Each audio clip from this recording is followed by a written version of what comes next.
따라하겠습니다. 믿음의 능력자가 됩시다.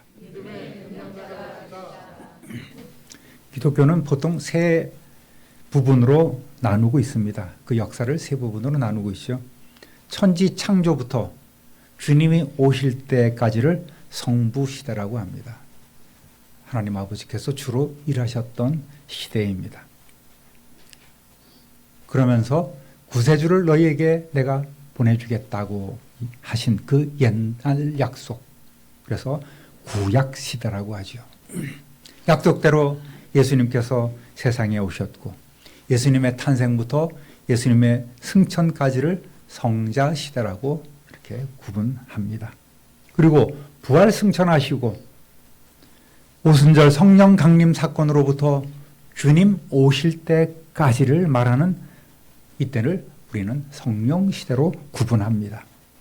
다시 말해서 다시 오실 주님, 내가 반드시 다시 오겠다고 약속하신 새로운 약속, 그래서 신약 시대라고 이렇게 얘기를 합니다. 성자 시대를 마감하고 성령 시대를 시작하는 분기점이 바로 오늘 우리가 읽은 사도행전 1장 8절의 말씀입니다. 정말 유명한 말씀이지요. 특별히 성령 시대를 살아가는 우리에게 너무나도 중요한 말씀이라 여러분도 다 아마 외우고 계실 줄로 압니다. 예수님은 부활하신 후에 40일 동안 제자들에게 보이시며 또 사람들에게 보이시며 하나님 나라의 일에 대해서 가르쳐 주셨습니다. 그리고 부활 승천하시기 직전에 제자들에게 마지막으로 이 말씀을 주셨습니다. 오늘 믿음의 능력자가 됩시다라는 제목으로 말씀을 나눌 때에 큰 은혜가 있으시기를 바랍니다. 여러분, 근데 성령 시대라고 해서 단순히 지금은 성령 시대구나 이렇게 지식적으로만 알고 있으면 안 됩니다. 마태복음 28장 18절에서 20절까지 읽어보겠습니다. 예수께서 나와 말씀하여 이르시되 하늘과 땅의 모든 권세를 내게 주셨으니 그러므로 너희는 가서 모든 민족을 제자로 삼아 아버지와 아들과 성령의 이름으로 세례를 베풀고 내가 너희에게 분부한 모든 것을 가르쳐 지키게 하라. 볼지어다 내가 세상 끝날까지 너희와 항상 함께 있으리라 하시니라. 아멘. 성령 시대는 우리가 예수님의 이 명령, 지상명령이라고 합니다. 따지자를 쓰는 게 아니라 이를 지자를 쓰는 거예요. 그러니까 가장 높고 절대적인 명령, 반드시 따라야만 하는 명령을 지상명령이라고 합니다. 사람들은 혹간 이렇게 착각하는 수가 있어요. 이 땅 위에서 제일 큰 명령이 지상명령이구나 이렇게 생각하는데 그것이 아니라 우리가 반드시 이루어야 될, 도달해야 될 그러한 가장 중요한 예수님의 명령이 바로 지상명령이다. 이렇게 알아야 합니다. 그러니까 우리는 성령 시대가 성령님이 오늘 활동하시는 시대구나가 아니라 우리의 삶 속에서 예수 그리스도의 이 명령을 실천하는 시대임을 우리는 알아야 합니다. 사도행전 1장 4절 읽어보겠습니다. 예루살렘을 떠나지 말고 내게서 들은 바 아버지께서 약속하신 것을 기다리라. 요한은 물로 세례를 베풀었으나 너희는 몇 날이 못되어 성령으로 세례를 받으리라. 아멘. 예수님께서 승천하시기 직전에 제자들에게 이렇게 분부하셨습니다. 왜 이런 부탁을 하실까요? 너희들 예루살렘을 떠나지 마. 그리고 내게 들은 바 아버지께서 약속하신 것을 너희는 기다려야 해. 반드시 여기서 기다려야 해. 너희는 때가 되면 몇 날이 못되어 성령으로 세례를 받게 될 거야. 이렇게 예수님께서 당부하신 거예요. 왜 이런 부탁을 하셨을까요? 예수님이 부활하신 이후에도 제자들의 마음은 흔들렸습니다. 혹시 예수님이 부활하셨는데 이제 그 부활하신 능력으로 저 로마 정권을 물리치고 과거 다윗과 솔로몬의 그 위대했던 이스라엘 나라를 다시 세우실 것이 아닌가. 그럼 우리도 한자리 하게 될 거야. 그런 일말의 기대도 이들이 갖고 있었던 거예요. 그런데 예수님께서는 자꾸만 가신다는 거예요. 또 다른 분을 너희에게 보내준다는 거예요. 그러니까 자꾸만 실망이 되는 거예요. 혹시나 했더니 역시나 현실적으로 기대했던 하나님의 왕국이 이루어질 기미가 전혀 보이지 않고 있습니다. 유대 교권자들과 로마 정권은 굉장히 긴장하고 있죠. 예수님이 다시 살아나셨다는데.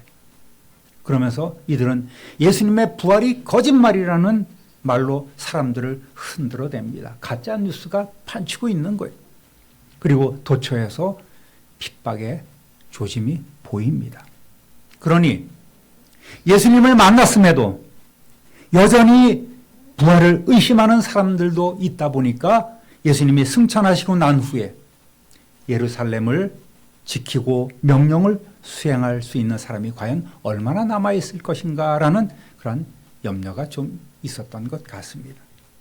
그렇기 때문에 예수님께서는 내가 하늘로 올리운 후에도 너희는 예루살렘을 떠나지 말고 믿고 기다리면 반드시 성령으로 너희가 세례를 받을 것이라고 하신 겁니다. 여러분, 이는 예수님께서 부활하시면서 아버지께로부터 받으신 하늘과 땅의 모든 권세를 성령님을 통하여 우리에게 나눠주시겠다는 약속이기도 합니다. 그러니까 예수님의 이 지상명령을 수행하기 위한 솔루션, 수행하기 위한 해결 방법이 오늘 사도행전 1장 8절인 거예요. 너희에게 분부한 모든 것을 가르쳐 지키게 하라. 그렇지만 너의 능력으로는 안 돼. 오직 성령이 너희에게 임하게 될 거야. 그러면 그분이 너희에게 권능을 주실 것이다. 라는 이런 해결책입니다. 따라하겠습니다. 믿음으로 성령 강림을 기다려야 합니다.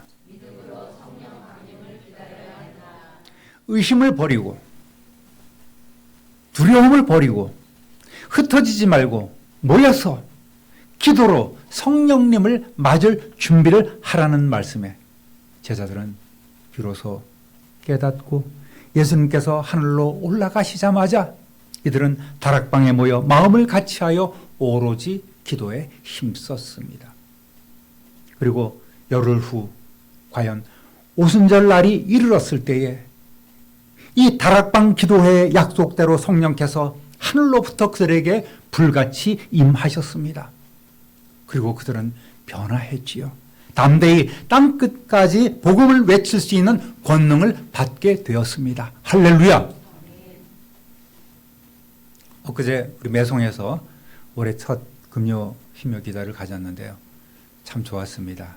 물론 따뜻하게 구워진 고구마 또 만남빵 이런 것도 정말 맛있었지만 줄인 배도 이렇게 채울 수 있었지만 함께 모여서 또 기도할 수 있는 그 일에 대해서 얼마나 감사가 있었고 또 은혜가 됐는지 모르겠습니다. 사도행전 2장 33절 읽어보겠습니다. 하나님이 오른손으로 예수를 높이시매 그가 약속하신 성령을 아버지께 받아서 너희가 보고 듣는 이것을 부어주시니라. 아멘. 베드로가 담대히 증거한 거예요. 우리 모두 이렇게 하나님이 오른손으로 예수를 높이시매 그가 약속하신 성령을 아버지께 받아서 너희가 보고 듣는 이것을 우리에게 부어주셨다라고 얘기하고 있습니다. 그러니까 다른 말로 표현하면 이 성령의 능력은 하늘과 땅의 모든 권세를 받는 거예요. 그러므로 우리 참빈 누리교회도 더 성숙하고 성장하기 위해서는 모두가 성령 충만하도록 마음을 합한 기도가 늘 필요합니다. 주님은 기도할 때에 성령을 주신다고 약속하셨습니다. 기도할 때에 성령이 불같이 임하십니다. 주님의 말씀은 1.1획도 틀림이 없는 줄 믿고 기도하는 저와 여러분 되시기를 우리 주님의 이름으로 부탁드립니다. 여러분, 공예배는 언제예요? 주일 오전, 주일 오후 수요기도회가 공예배입니다. 뿐만 아니라 새벽 기도에도 또 금요 기도에도 적극 참석하셔서 기도에 힘써 주시기를 바랍니다. 모여서 합심해서 기도해야 되는데 몇 분 안 나오시니 참으로 외롭습니다. 새벽마다 하나님 아버지, 오늘은 이영랑 원사님 왔습니다. 이혜경 원사님 왔습니다. 윤현분 집사님 왔습니다. 윤숙자 집사님 왔습니다. 그리고 저희들 둘 나왔습니다. 매일 아침마다 제가 이름 불러가면서 이제 보고를 합니다. 가끔씩 또 나오시는 분들도 계시고 그럼 보고를 합니다. 근데 마음이 헛헛한 거예요. 우리 옆 사람하고 인사하겠습니다. 이 겨울에 저 양반이 외롭답니다. 기도로 힘 좀 보태줍시다. 네. 여러분, 그렇지만 저 좋으라고 기도하라는 말씀이 아닙니다. 기도할 때에 여러분에게 은혜가 되고 여러분에게 복이 되고 여러분의 기도가 응답되기 때문입니다. 기도 열심 다하시기를 주님의 이름으로 다시 한번 부탁드립니다. 할렐루야! 성령이 임하시고 성령 충만하게 되면 우리의 삶에 새로운 변화가 나타납니다. 내 못된 성품이 변화되고 뾰족했던 내 칼 같은 이 언어 생활이 변화되고 내 삶이 변화되고 내 자녀와 내 가정이 변화됩니다. 할렐루야! 틀림없는 사실이에요.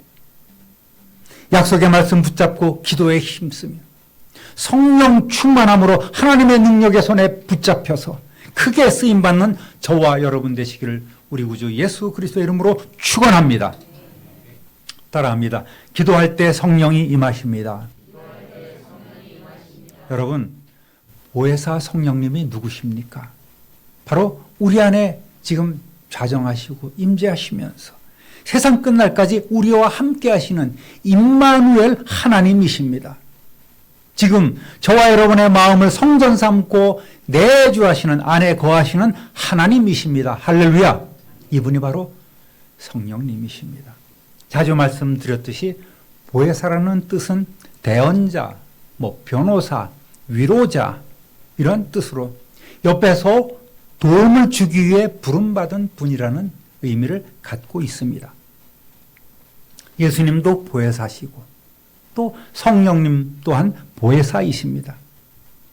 곧 죽게 될 사람 이만희는 결코 보혜사가 아닙니다. 여러분, 만약 우리가 어떠한 도움도 받을 필요가 없는 완벽한 존재라면 주님이 왜 우리에게 이 보혜사 성령님을 보내주셨을까요?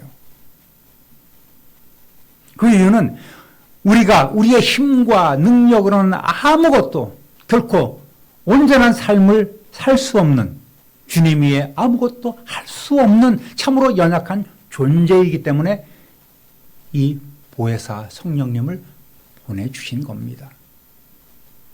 성령님과 성령님의 역사는 초대교회 그 전유물만이 아닙니다. 사도행전에 박제되어 있는 그러한 모습만이 아닙니다. 오순절 성령 강림 후에 구원받은 자녀들에게 임하셔서 세상 끝날까지 오늘 저와 여러분과 더불어 항상 함께 하시는 분이 바로 성령님이십니다. 할렐루야! 고린도전서 3장 16절 읽어봅니다. 너희는 너희가 하나님의 성전인 것과 하나님의 성령이 너희 안에 계시는 것을 알지 못하느냐? 이렇게 바울은 묻고 있는 거예요. 너희는 하나님의 성전이다.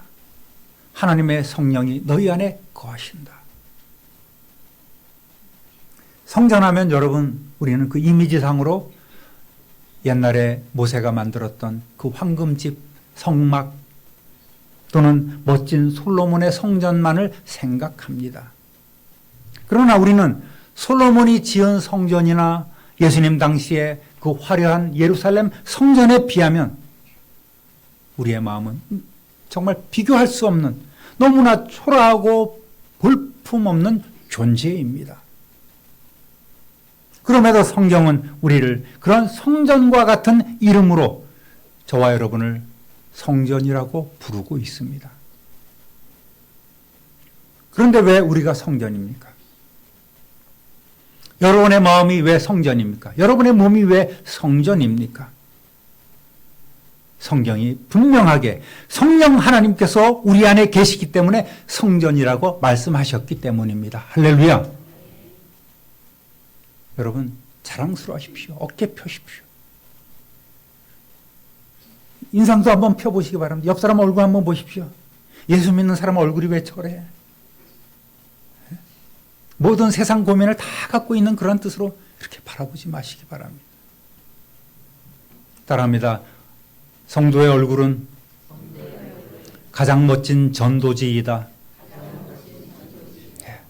우리가 평안하고 우리의 얼굴에 즐거움이 가득 차고 기쁨이 넘치는 그런 모습을 이웃이 볼 때에 저 사람 예수 믿는 사람이 다르긴 다르구나. 나도 예수 믿을까? 전도지가 따로 필요 없는 거예요. 거기서 또 얼마나 교양 있고 사랑스러운 말이 탁 나오면 금상첨화지요. 여러분, 하나님을 부인하고 불순종했던 우리가 죄와 허물로 인하여 죽을 수밖에 없었던 그런 인생이 우리 구주 예수 그리스도께서 그의 피로 우리의 죄를 씻어 정결하게 하시고 피값으로 사시고 또 하나님의 거룩한 성전을 이루어서 성령이 거하실 수 있도록 우리를 변화시켜 주셨습니다. 할렐루야. 이러한 자부심, 이러한 자랑, 이것을 우리가 갖고 살아야 되는 거예요. 하나님께서 가장 고귀한 당신의 아들 예수 그리스도를 나를 위하여 세상에 보내주시고 죽게 하셨구나. 이 사실을 생각할 때 우리는 정말 어깨가 펴지고 자랑스럽고 감사함이 있고 감격스러운 삶을 살아갈 수밖에 없는 겁니다. 성령께서는 여러분 우리의 기도를 들어주십니다. 로마서 8장 26절 세 번역으로 한번 읽어보겠습니다. 이와 같이 성령께서도 우리의 약함을 도와주십니다. 우리는 어떻게 기도할지 알지 못하지만 성령께서 친히 이루 다 말할 수 없는 탄식으로 우리를 대신하여 간구하여 주십니다. 아멘. 말할 수 없는 탄식으로 우리의 기도를 대신해 준다는 의미는 뭡니까? 어린아이가 그냥 고통스러워하면서 땀 흘리면서 울부짖고 있습니다. 얘기할 수 없는 어린아이예요. 그때 엄마는 어떻습니까? 배가 아파, 배가 아파. 그래, 여기가 아프나? 배를 문질러주면서 그 아이의 심정을 알고 그렇게 우리는 그 아이를 돌보기를 원합니다. 그래, 어릅니다. 말할 수 없는 탄식함으로 그 심정을 나누는 거예요. 성령께서는 우리가 한마디 할 수 없는 정말 신음밖에 못 나는 그러한 고통 가운데 우리의 마음을 다 잘 알고 계시고 그래서 하나님이 알아들을 수 있는 언어로 번역해서 하나님께 올려드린단 말이에요. 그것이 말할 수 없는 탄식함으로 우리를 위해 간구하시는 겁니다. 우리의 작은 신음에도 성령께서는 다 알아차리시고 너 이게 필요하구나. 정말 출출문장 청산유수로 하나님 앞에 기도할 줄 몰라도 아버지 하면서 그냥 눈물 흘리면서 아버지만 붙잡을 때에 성령께서는 하나님이 들을 수 있는 그런 언어로 다 이렇게 아시고 하나님 앞에 올려드린단 말입니다. 여러분 이러한 부모의 심정으로 또 성령께서는 저와 여러분을 도와주십니다. 그러니까 우리는 기도해야 합니다. 기도를 시작해야 됩니다. 어떻게 기도할 줄 몰라도 우리는 그러한 간절함으로 하나님 앞에 기도해야 되는 거예요. 잘못해도 서툴러도 기도해야 합니다. 따라하겠습니다. 성령 역사의 선순환을 이루어야 합니다. 성령이 임하시자마자 그들은 약속대로 권능을 받았습니다. 권능은 여러분 잘 아시듯이 헬라어로 디나미스라고 합니다. 권세, 능력, 파워, 힘, 이런 것을 말하는 거예요. 영어의 그 다이너마이트라는 그런 언어가 바로 이 디나미스에서 나왔습니다.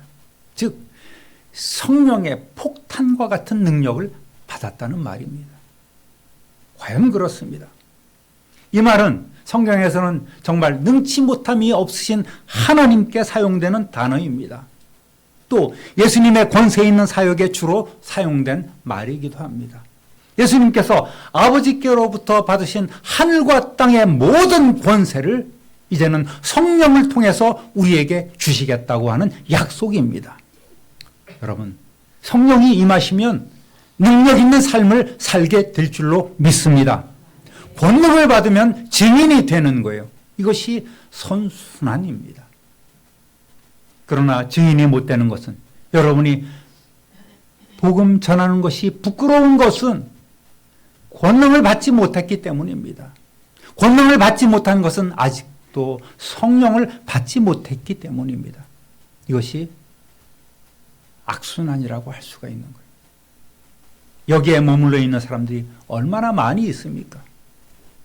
하나님의 자녀로서 권세 있는 삶을 살지 못하고 그저 땅에 매여 있는 사람들이 얼마나 많이 있습니까? 요한복음 14장 12절 함께 읽어보겠습니다. 내가 진실로 진실로 너희에게 이르노니 나를 믿는 자는 내가 하는 일을 그도 할 것이요 또한 그보다 큰 일도 하리니 이는 내가 아버지께로 감이라. 이렇게 예수님께서 약속해 주셨습니다. 성령님께서 예수님이 하신 일보다 더 큰 일을 할 수 있도록 우리를 도와주시고 우리와 함께 하신다는 겁니다. 그것이 바로 권능이에요.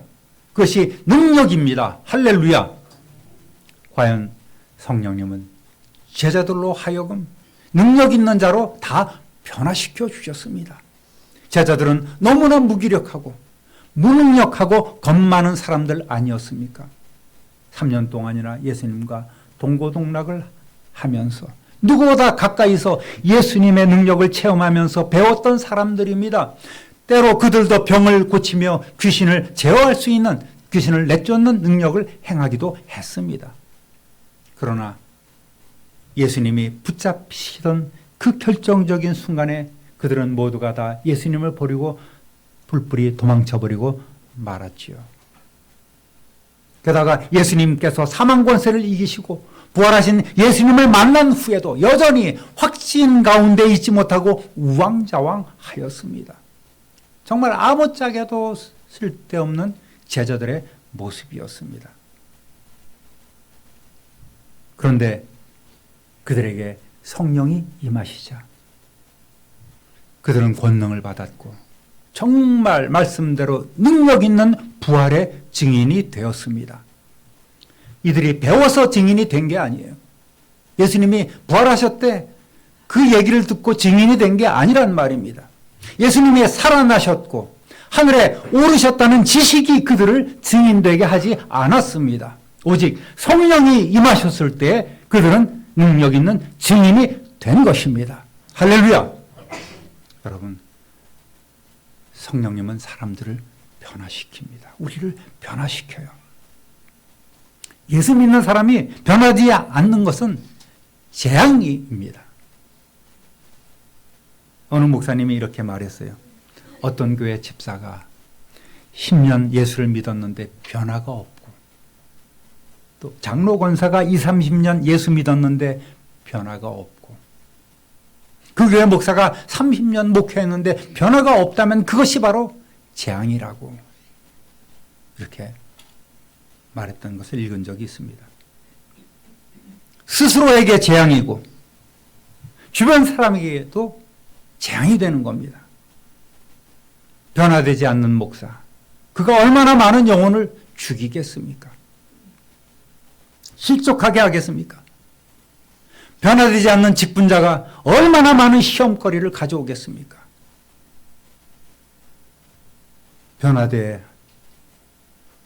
우리가 변화되어야 하나님 나라를 위해 기여할 수 있습니다. 누구에게 하는 얘기입니까? 바로 저에게 하는 얘기 아니겠습니까?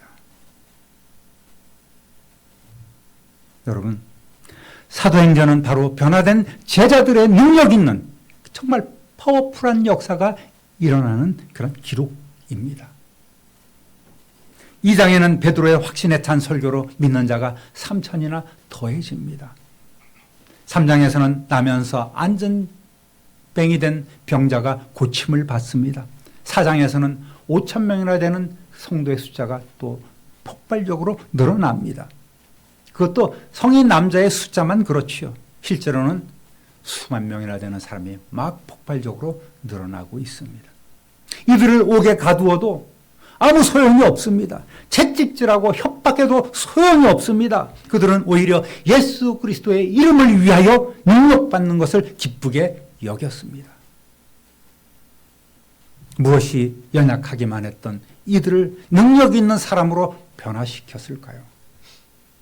바로 성령이 임하시면 권능을 받고라는 말씀처럼 성령을 받았을 때에 성령의 능력으로 무능한 자가 유능한 자로 결코 죽음을 두려워하지 않는 전도자로 바뀐 것입니다. 할렐루야.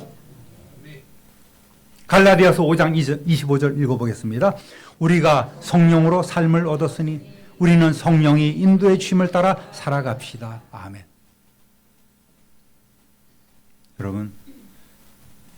여러분은 이제 성령님을 통해서 새로운 삶을 얻었습니다. 이제부터는 누가 주인입니까? 누가 주인입니까? 여러분 마음을 성전 삼고 계신 그분께서 여러분의 주인입니다. 그러므로 주인께서 지시하시고 주인께서 이끌어 가시는 인도하심을 따라서 우리는 살아가야 됩니다. 그것이 성령의 삶이요. 성령 충만한 삶입니다.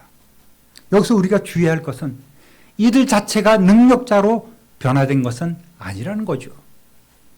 그들은 예수님의 성령님에 의해 사용되는 하나의 도구에 불과합니다.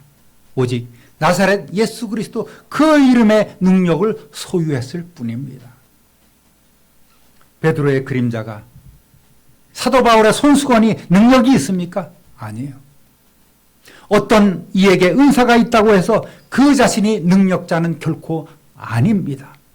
성령의 은사를 자기의 능력으로 착각한 수많은 이들이 이단의 괴수가 되었습니다. 사랑하는 우리 참빈누리교회 성도 여러분, 성령 하나님께서 여러분을 지금 성전 삼고 계심을 믿으시기를 주님의 이름으로 축원합니다.